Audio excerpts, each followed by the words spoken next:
Добро утро, господа.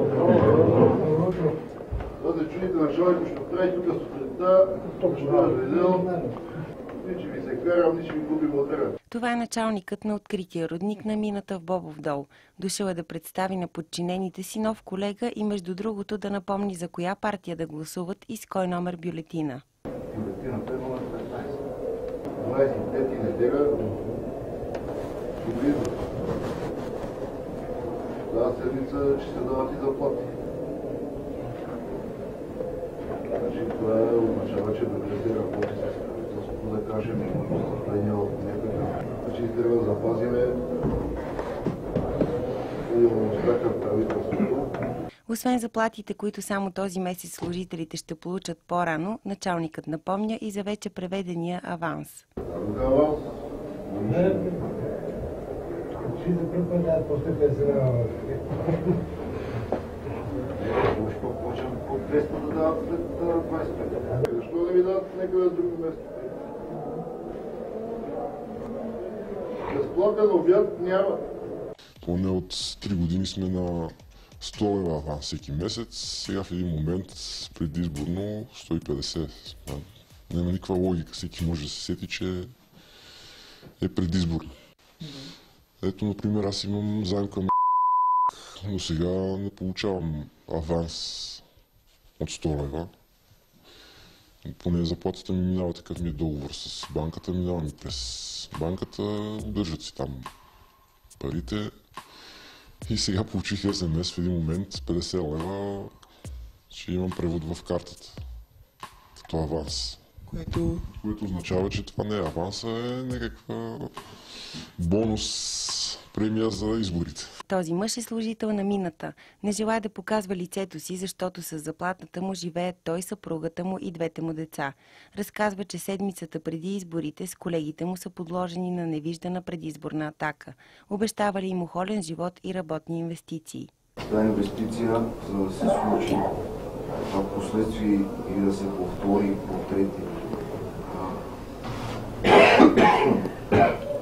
Трябва да имаме подкрепата на управляващите. Това е основно. Подкрепата на управляващите.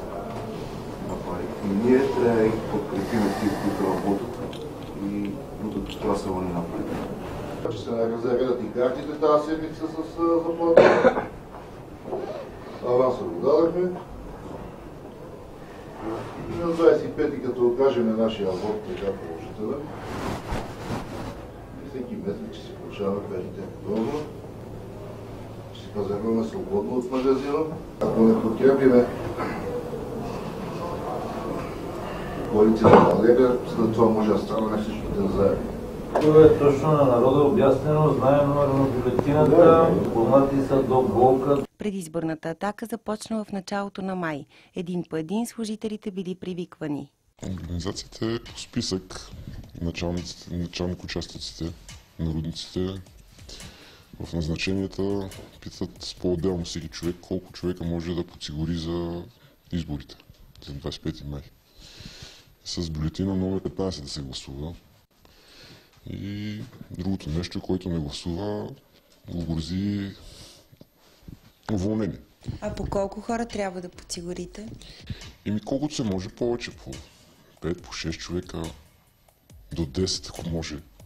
Да ходим да агитираме по къщите. Имената на миньорите и броят на хората, чието глас обещават да осигурят, се записвали в списък. Пише се работния номер на работника и срещу него колко гласа е обещал да подсигури. По едно време пуснаха някакъв списък за ранно пенсиониране, да остане ранното пенсиониране и искаха трите имена и егенето.